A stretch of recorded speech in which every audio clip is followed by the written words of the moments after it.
بسم الله الرحمن الرحیم. السلام علیکم قدرمنو. سید کامران یما. نن د جوخیلی هسپتال مخې ته ولاړ یما. د جوخیلی هسپتال مخې ته چې څومره هم سټورونه دي او لیبارټرۍ دي د هغې ټول احتجاج نن هسې هم په ټول ملک کې د مهنګۍ خلاف هړتال دی 2 سپتمبر دی.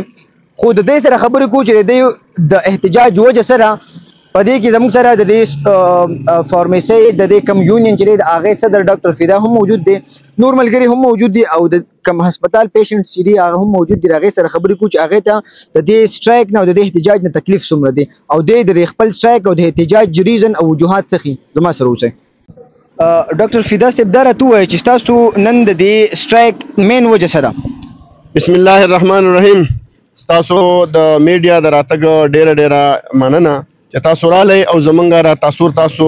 مخې ته دنیا ته وړاندې کړو. زمونږ د دې سټرایک مین وجه دا ده چې په دوايانو کې بار بار د اضافه کولو وجه چیرې بار بار په دوايانو کې اضافه کیږي. کله چې نن یو دوايي مونږ په څه قیمت خرڅ کړو سبا په هغه قیمت مونږ اغستی هم نشو او بل بلیک مارکیټینګ پکې کیږي ځکه چې یو دوايي په بلیک مارکیټ باندې ملاویږي او کمپنو والا ته چې مونږ کم فارم ولیږو کم فارم زمونږ د سټورونو طرف لاړ شي نو هغه مونږ ته تش راځي چې بھائی زما سره سټاک نشتی. نو چې په بلیک مارکیټینګ دا سټاک دغلته څنګه ځي د کم ځای نه ځي ولې هغه ته د بلې دنیا نه راغواړي. نو مونږ د دې خلاف یو چې په دوايانو کې بار بار اضافه نه کیږي ځکه چې دا دوايي یو داسې شی دی چې ته به فاقه وکړي خو د دوايي نه فاقه نه کیږي ځکه چې دا د مرض او د مریض دغه لپاره نه په دې کې ډېره ګرانه ده چې دا د یو غریب سړي د اغستنې نه بار شوې ده. دغه شان پلایجل شربت و چې هغه په 15 روپۍ ملاوېدو هغه نن په 120 روپۍ دی. یو سړی به خپل ماشوم له د دستونو که نوره دوايي نه ورکوي پلایجل خو به ولوالي که نه هغه په 134 130 روپۍ شو. دغه شان نونحال یو شربت دی چې هغه د دستونو د غاښونو په ټایم کې چې کله د ماشوم غاښونه کېږي دغه کې ورکولی شي هغه د 65 روپون 129 روپو ته ورسېد. دغه شان نورې دوايانې دي چې هغه انتهایی ګرانې دي او انتهایی ګرانۍ طرف ته روانې دي. نو موږ د حکومت د وخت نه دا مطالبه کوو چې په دوايانو کې بار بار اضافه کول بند کړی شي او د دوايانو سپلای دی یقیني کړی شي چې ټولو سټورونو ته پر وخت باندې د هغې سپلای کیږي او بر وخت د هغې رسد کیږي. نو ډېره زیاته ښي او بار بار د قیمت کې د اضافه کولو موږ انتهایی مزاحمت کوو او انتهایی مزاحمت کوو چې یاره موږ خو اوس دا احتجاج وکړو که چېرې دا سلسله بنده نه کړی شوه نو انشاءالله موږ د PCDA په پوسټ باندې به انشاءالله موږ په ټول ملک کې بیا احتجاج کوو چېرې دا د بند کړی شي او یو غریب سړي ته د دوايي ورکول اسان کړی شي. یو ډاکټر صاحب دا راته ووایئ چې اکثر د عوامو نه یو اعتراض کیږي او هغه ستاسو نه خفګان دی چې اکثر د سټورونو مخې ته کسان د سټورونو مالکان ولاړي او پیشنټ چې راځي هغې د لاس نه نیسي چې راځه که لیبارټرۍ والې دي که سټور والې دي چې زما طرف ته راځه نو د هغې سټور والې د هغې ته به څه ویل غواړئ؟ ورور ډېر ښکلی سوال دی وکړو. دا یونټ زما دی د دې یونټ صدر زه ما په دې کې بار بار د دوی سره میټینګونه کړي دي خو کم خلک چې دا چل کوي نو د هغې خلکو په خپل ذات باندې یقین د الله په ذات یقین نشته. که چې د دغه خلکو د الله په ذات یقین وي نو رزق ورکول چې دی دا د الله سره دی دا د ډاکټر په چټ کې نه ده دا د مریض په چټ کې نه ده چې زه به د ګیټ نه مخې د هسپتال د مریض نه چټ واخلم او زه به دوايي وکړم او په دې باندې به زما رزق وچلېږي. دا غلطه خبره ده ځکه چې په دې کې رزق نه دی رزق د الله په ذات کې دی ځکه چې د په الله په ذات یقیني او د کم رزق د کم مریض د چټ په دوا کې د رزق نو هغه د دنه په ګوټ کې مناسب هغه مریض به د دنه هغه کې چې راشه سیمه مال را دوا نه راکا. زه د دې په خپل مزاحمت کوم او ان شاء الله آینده به په خپل یونټ کې داسې قسمه کاروای خلاف د مزاحمت کوم او نه وکړي ان شاء الله. زه به بار بار د دوی سره بیا میټینګ وکړم او دا سلسله موږ بنده کړې هم ده او دا به ان شاء الله بند هم شي. د نورو ملګرو سره هم خبرې کوو چې هغې څه وي. ندیم دا راته ووایه چې ستاسو دا سټرایک چې دی دا به له کوم وخته پورې جاري؟